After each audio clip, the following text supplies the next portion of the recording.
Hello dear student. आज हम लोग क्लास 12th के second chapter sexual reproduction in flowering plant में स्टडीज करेंगे। क्योंकि sexual reproduction in flowering plant तो हम लोग पहले स्टडीज करना होगा। What is flower? Flower is a modified sex organ in plant. Flower क्या है? एक मॉडिफाइड सूट्स हैं प्लांट में जो सेक्स आर्गन को कैरी करते हैं। Flower is a modified suits which consist sex organ in plant. Flower के जनरली आपके देखोगे तो मेन पार्ट्स है आपके sepal, petal and androecium and gynoecium. But उसके अलावा आपको फ्लावर में और भी पार्ट्स मिलेंगे जो कि वन बाय वन हम बता रहे हैं। पहले तो देख लीजिए, सबसे एबव में दिखाई दे रहा है stigma, style and ovary. Stigma, style, ovary मिलकर बनाते हैं आपके pistil. Group of pistil develop gynoecium. ये फीमेल पार्ट है फ्लावर का। ये कौन सा पार्ट है? फीमेल पार्ट है। देन मेल पार्ट में आते हैं एंथर, कनेक्टिव एंड फिलामेंट। यह एक लंबी सी क्या है? फिलामेंट। ये तीनों मिलाकर बनाते हैं stamen, that is stamen. And group of stamen develop androecium, that is male part of the flower. यही दो मेल और फीमेल पार्ट है फ्लावर में जो कि इनके सेक्स आर्गन है। एंथर में आपके पॉलन ग्रेन पाए जाएंगे। क्या पाए जाएंगे? Pollen grain. पॉलन ग्रेन आप जानते हैं मेल पार्ट है। उसके बाद आपका यह पेटल है। Group of petal Corolla, that is sepal. Group of sepal calyx, Corolla, androecium and gynoecium साथ में बोलते हैं। तो कैलिक्स जनरली ग्रीन होते हैं, करोला आपके कलरफुल होते हैं। ये कैसे होंगे? कलरफुल। तो पॉलिनेशन में करोला क्या कलरफुल होते हैं, तो इनसे इंसेक्ट अट्रैक्ट होते हैं फ्लावर की तरफ और पॉलिनेशन करते हैं। अगर कैलिस, करोला दोनों एक दूसरे से अटैच होते हैं तो उनको हम बोलते हैं पेरियंथ। क्या बोलते हैं? Perianth, PERIANTH, perianth. Single unit perianth को हम क्या बोलते हैं? टेपल। जैसे यहाँ पर सेपल, पेटल यूज होते हैं, वहीं से ही पेरियंथ के लिए यूज होते हैं टेपल, TEPAL। अगर सिंगल है तो टेपल, ग्रुप है तो पेरियंथ। सेपल के लिए जो सिंबल यूज होते हैं वह K है और पेटल के लिए जो सिंबल यूज होते हैं वह C है। उसके बाद ओव्यूल है। ओव्यूल में आप जानते हैं सीड पाए जाते हैं फ्लावर के, जिस पर फ्लावर सब अटैच्ड होते हैं। Kallis, Corolla, androecium, gynoecium, ovary. उस पार्ट्स को हम बोलते हैं थैलमस। थैलमस जनरली आउटग्रोथ होता है, चौड़ा सा भाग होता है, उसको जनरली रिसेप्टिकल्स भी बोलते हैं। उसके बाद फ्लावर का जो स्टाल्क है, जो टहनी है, उसको हम क्या बोलते हैं? पेडिसील। पेडिसील। अगर बहुत से फ्लावर एक ही स्टाल से निकले हुए हैं, जैसे यहाँ पर एक फ्लावर हो गया और दूसरा यहाँ पर एक फ्लावर हो गया, तो उसको हम बोलते हैं ये क्या हो जाएगा? मेन एक्सिस से क्या हो जाएगा? यह पेडिसील हो जाएगा, दैट इज पेडिसील। और ये एक्सिस क्या हो जाएगा? पेडंकल। पेडिसील है, पेडंकल।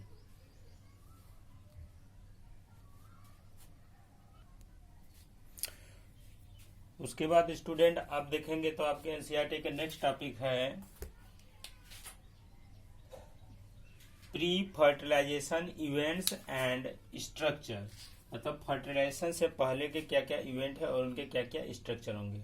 तो इसमें आप प्री फर्टिलाइजेशन इवेंट्स में आप देखेंगे स्टेमन को स्टडीज करेंगे, माइक्रोस्पोरेंजियम को स्टडीज करेंगे और पॉलन ग्रेन को स्टडीज करेंगे। तो फर्स्ट हम देख रहे हैं आपको स्टेमन। स्टेमन में बताया था आपका मेन रिप्रोडक्टिव पार्ट होते हैं स्टेमन, which consist 3 part, anther, connective and filament. Anther के अंदर क्या होंगे? माइक्रोस्पोरेंजियम। एंथर के अंदर क्या होंगे? माइक्रोस्पोरेंजियम। माइक्रोस्पोरेंजियम के अंदर होंगे पॉलन ग्रेन। जैसे कि हम यहाँ से एक सेक्शन कट कर रहे हैं एंथर का, तो यह आपको दिखाई देगा। इस तरह से आपके एनसीईआरटी में डायग्राम दिया है, ध्यान दीजिएगा। कनेक्टिव टिश्यू ही एक ऐसा पार्ट है फ्लावर में जो कि जाइलम और फ्लोएम से बना है। जाइलम और फ्लोएम अगर कहीं पर मिलेगा तो वह अगर आपका कनेक्टिव टिश्यू, वस्कुलर बंडल कहीं पर मिलेंगे तो वह है आपका कनेक्टिव टिश्यू। इस तरह से जब आप सेक्शन कट करोगे तो आपको स्ट्रक्चर दिखाई देंगे एंथर के। तो एंथर फिंगर जैसे 4 चैम्बर होते हैं, 1 2 3 एंड 4, 1 2 3 4, इस तरह से 4 चैम्बर होते हैं।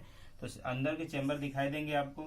तो यह हो गया आपका micro sporangium, that is micro sporangium.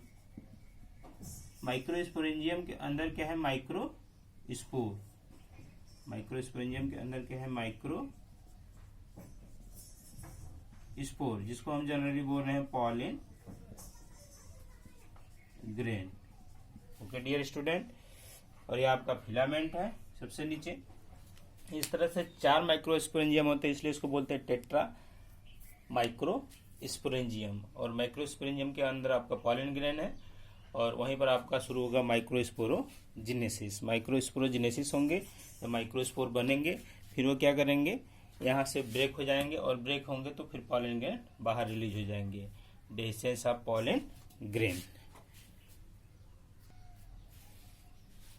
उसमें आप देखेंगे डियर स्टूडेंट, जो माइक्रोस्पोरेंजियम है यहाँ से एक डिवीजन है, यह इस तरह से डिवाइड होगा, क्योंकि यह कनेक्टिव आपका जुड़ा हुआ होगा। कनेक्टिव एंथर में कनेक्टिव है ना, इस तरह से बीच में एक कनेक्टिव जुड़ा हुआ है।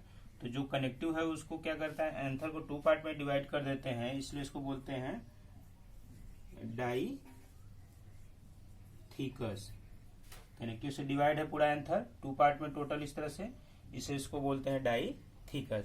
डाइथीकस के साथ साथ 1 theca and second theca, 2 theca में डिवाइड है, इसलिए इसको बोलते हैं डाइथीकस। डाइथीकस के साथ साथ यह भी आपस में क्या है? डिवाइड है। इस डिवाइडेशन को बोलते हैं bilobed. Bilobed.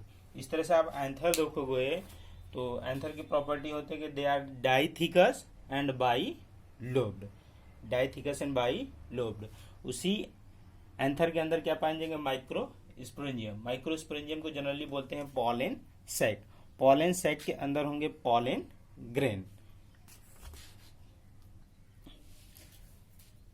Then next topic है आपका student structure of microsporangium. Microsporangium में जब स्ट्रक्चर देखेंगे तो इस तरह से आप एंथर का सेक्शन कट कर दिए हैं, TS of anther, transfer section of anther. जब एंथर का सेक्शन कट करेंगे तो उसमें आपको 3 लेयर दिखाई देते हैं। Outer layer epidermis, then second layer endothecium, third layer middle layer, and last inner layer is tapetum. What is the function of tapetum? They provide nourishment to pollen grain. ये क्या करते हैं? पॉलन ग्रेन को nourishment provide करते हैं। और पूछे जाते हैं what is the function of tapetum? Tapetum they provide nourishment to pollen grain. ये पॉलन ग्रेन कहाँ पर है? Microsporangium, that is microsporangium. Microsporangium के अंदर क्या पाए जाएंगे? Pollen grain. इन पॉलन ग्रेन को नरिशमेंट कौन प्रोवाइड करेगा? टेप्टम।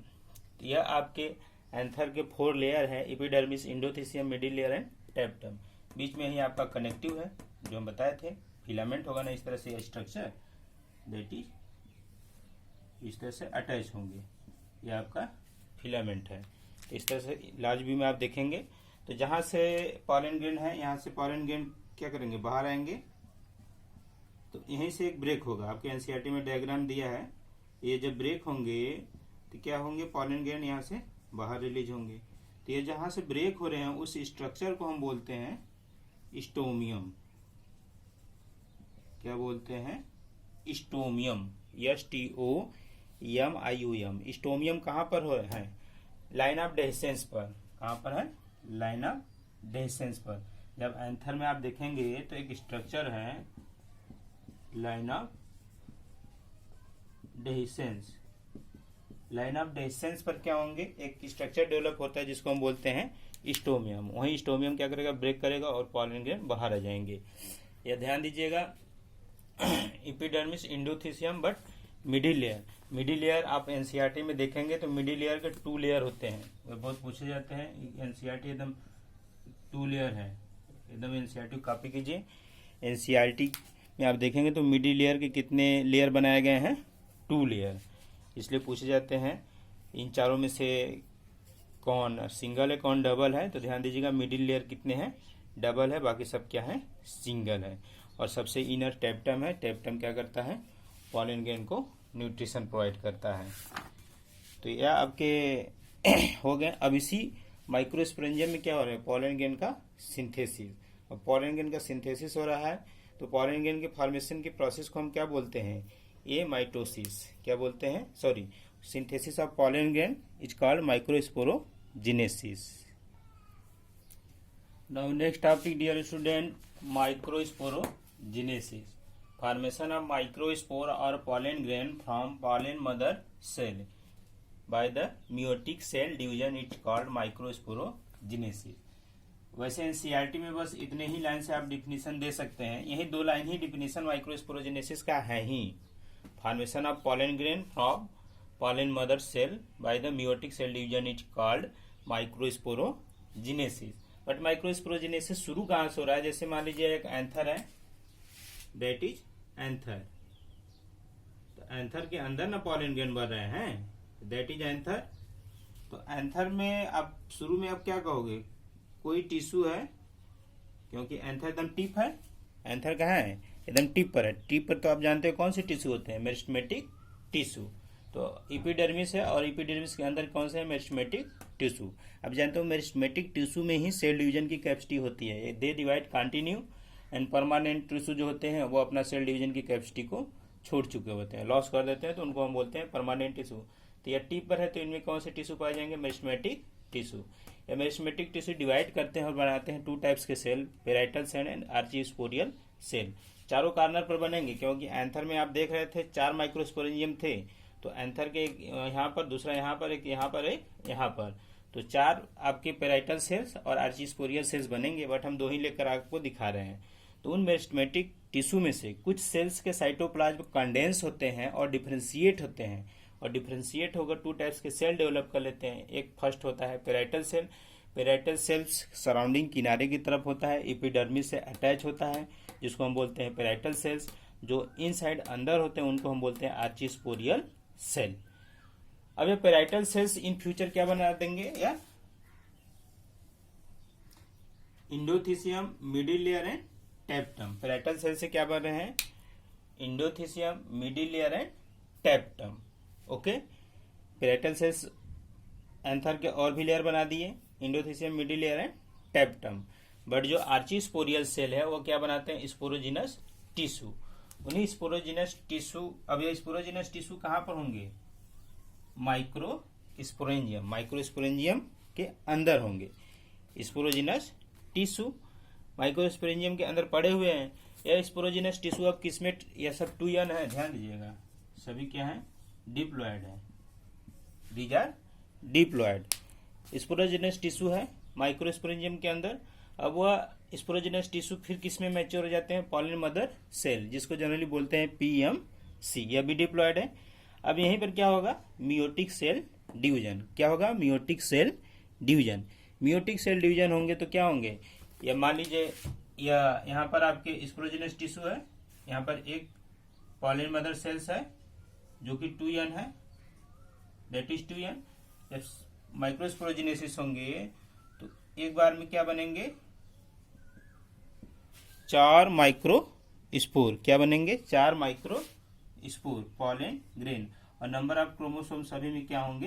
Haploid. Haploid, haploid, haploid, haploid. सभी में क्या होंगे? हैप्लॉइड. क्योंकि कौन सा डिवीजन हो रहा है? Meiotic cell division. तो यही आपका एक लाइन डिफिनेशन है माइक्रोस्पोरोजेनेसिस का. Formation of microspore from pollen mother cell is called microsporogenesis. Then next topic है डियर स्टूडेंट आपका pollen grain. Pollen grain. Pollen grain also known as microspore or male gametophyte. तीनों का एक ही है. कभी कभी ऑप्शनल टाइप के क्वेश्चन बना देते हैं, इसलिए आप ध्यान दीजिएगा. तीनों एक ही नाम से जाने जाते हैं. तो पॉलन ग्रेन का फॉर्मेशन कैसे हुआ था? PMC, pollen mother cells. PMC में कौन सा डिवीजन हुआ था? Meiotic cell division. जब मियोटिक सेल डिवीजन हुए तो आपके क्या बने? 4 पॉलन ग्रेन बने, क्योंकि मियोटिक सेल डिवीजन हो जाते हैं 4 डाटर सेल्स आपको मिलते हैं. यह पॉलन ग्रेन टेट्रेड है, टेट्रेड मींस 4. उसमें से कोई एक हम निकाल कर ले गए हैं आगे. वैसे चारों इस तरह से आगे के मैकेनिज्म में जाएंगे, बट इसमें से सिर्फ हम एक को आगे के डेवलपमेंट में दिखा रहे हैं. यह आपका एक निकल कर आया यहाँ पर, ये एक पॉलन ग्रेन आ गया. पॉलन ग्रेन का जो आउटर कवरिंग होते हैं उसको हम बोलते हैं इक्जाइन. जो इनर कवरिंग होते हैं उसको हम बोलते हैं इंटाइन. इक्जाइन and intine. जो इक्जाइन होते हैं वह डिसकंटिन्यूअस होते हैं, वह कंटिन्यूअस नहीं होते हैं. कहीं कहीं पर ब्रेक होते हैं. जहां पर ब्रेक होते हैं वह क्या बनाते हैं? वहां पर जर्म पोर. इग्जाइन कंटिन्यूअस लेयर नहीं है, this is the discontinuous layer. वह बीच बीच में कहीं पर ब्रेक कर जाते हैं इग्जाइन, और जहां पर ब्रेक करते हैं वहां पर बनाते हैं जर्म पोर। तो जर्म पोर, इग्जाइन लेयर। इग्जाइन में एक ध्यान दीजिएगा, एक आपका सबस्टेंस डिपॉजिट होता है जिसको बोलते हैं स्पोरोपोलेनिन। इग्जाइन में क्या पाया जाता है? स्पोरोपोलेनिन। इसका केमिकल नेचर प्रोटीन होता है। यह क्या करता है? पॉलन ग्रेन को अनफेवरेबल कंडीशन में रेसिस्टेंट प्रोवाइड करता है। High temperature, low temperature, salt या जो भी अनफेवरेबल या एक्सट्रीम कंडीशन है उससे पॉलन ग्रेन को प्रोटेक्शन कौन देता है? इग्जाइन लेयर का जो आउटर लेयर है, पॉलन ग्रेन का आउटर लेयर इग्जाइन है, उसमें एक सबस्टेंस डिपॉजिट होता है जिसको हम बोलते हैं स्पोरोपोलेनिन। मोस्ट इंपॉर्टेंट है dear, that is most important. बहुत एग्जाम में पूछ जाते हैं what is the function of sporopollenin. They provide resistant to pollen grain. Pollen grain unfavourable condition से रेसिस्टेंट प्रोवाइड कर देते हैं जिससे पॉलन ग्रेन डिस्ट्रॉय नहीं होते हैं। ये तो इग्जाइन हो गया आउटर लेयर पॉलन ग्रेन का। और जो इनर लेयर है जिसको हम इंटाइन बोलते हैं, वह किससे बने होते हैं? Cellulose and pectin. किसके बने होंगे? सेलुलोज प्लस पेक्टिन के बने हैं। ये दोनों कार्बोहाइड्रेट है। These are the carbohydrate, cellulose and pectin. Sporopollenin protein एक कैरोटेनॉइड है। ये क्या है? आपका carotenoid. Then polymer of carotenoid है जो कि प्रोटीन के बने होते हैं, जो रेसिस्टेंट प्रोवाइड करते हैं। बट जो इंटाइन लेयर है वह कंटिन्यूअस है। अंदर का लेयर क्या है? This is the intine layer. और यह लेयर क्या है? कंटिन्यूअस है। कंटिन्यूअस है बट ये किससे बने हुए हैं? Cellulose and pectin. Cellulose and pectin. यही इंटाइन क्या करेगा? जर्म पोर के थ्रू क्या बनाएगा? Pollen tube. क्या बने हैं? Pollen tube. तो पॉलन ट्यूब किससे बाहर निकलते हैं? इंटाइन से। जो अंदर का लेयर है उससे क्या बनते हैं? Pollen tube. वो भी पॉलन ट्यूब कहां से निकलेगा? At the site of germ pore. जहां पर जर्म पोर होंगे वहीं से पॉलन ग्रेन बाहर निकलेंगे। बट पॉलन ग्रेन जो सिंगल न्यूक्लियस से डिवाइड करता है टू सेल्स में। एक होता है आपका लार्ज सेल जिसको हम बोलते हैं आपका, एक लार्ज सेल है या एक बड़ा सा सेल है जिसको हम बोलते हैं वेजिटेटिव सेल। वेजिटेटिव सेल्स के ऊपर एक छोटा सा सेल लटका होता है या पाया जाता है जिसको हम बोलते हैं जनरेटिव सेल। वेजिटेटिव सेल्स के न्यूक्लियस को वेजिटेटिव न्यूक्लियस, जनरेटिव सेल्स के न्यूक्लियस को जनरेटिव न्यूक्लियस। तो टू सेल स्टेज हो जाते हैं, that is two cell stage. Dear student, pollen grain का जर्मिनेशन भी आप स्टडीज कर रहे हो। आपके एग्जाम में एक प्रैक्टिकल भी है, pollen grain germination. Pollen grain के जर्मिनेशन में कौन सा एलिमेंट्स हेल्प करता है? बोरान। पॉलन ट्यूब के जर्मिनेशन में कौन सा एलिमेंट्स हेल्प करता है? बोरान। पूछे जाते हैं कभी कभी, पॉलन ट्यूब के जर्मिनेशन में कौन सा एलिमेंट्स हेल्प करता है? बोरान। तो वेजिटेटिव और जनरेटिव, और यहीं से आप क्या निकलेंगे? Pollen tube. पॉलन ट्यूब के जर्मिनेशन में हेल्प कर रहा है बोरान। तो पॉलन ट्यूब जब जर्मिनेट करेंगे तो जो आपका वेजिटेटिव सेल्स है वह यहीं पर बचा रहेगा, और आपका जो जनरेटिव सेल्स है, this is the generative cells. Generative cells divide करता है और डिवाइड करके बनाते हैं two male gamete. Generative cells divide करते हैं और डिवाइड करके बनाते हैं टू मेल गैमेट। ध्यान दीजिएगा, कौन डिवाइड कर रहा है? Generative cells. जो आपका ये जनरेटिव सेल्स है ये डिवाइड कर रहा है, और डिवाइड करके क्या बना रहे हैं? Two male gamete. यही टू मेल गैमेट आपके टोटल डेवलपमेंट हो गया पॉलन ग्रेन के। और जो वेजिटेटिव सेल्स है वो क्या करेगा? डिस्ट्रॉय हो जाएगा, और डिस्ट्रॉय होकर नरिशमेंट प्रोवाइड कर देगा मेल गैमेट को। वेजिटेटिव सेल्स क्या करेंगे? डिस्ट्रॉय होंगे, और डिस्ट्रॉय होकर नरिशमेंट प्रोवाइड करेंगे pollen grain. And thank you. और नेक्स्ट क्लास में हम लोग डियर स्टूडेंट पढ़ेंगे आपका फीमेल डेवलपमेंट, या मेल का डेवलपमेंट था प्लांट में, और हम लोग देखेंगे फीमेल पार्ट उसका डेवलपमेंट, जिसमें गाइनोसियम, स्टिग्मा, स्टाइल ओवरी और मेगास्पोरोजेनेसिस ऐसा ऑब्जर्व करेंगे। देन पॉलिनेशन, सीड, एम्ब्रियो, ये सब है, फ्रूट। Thank you.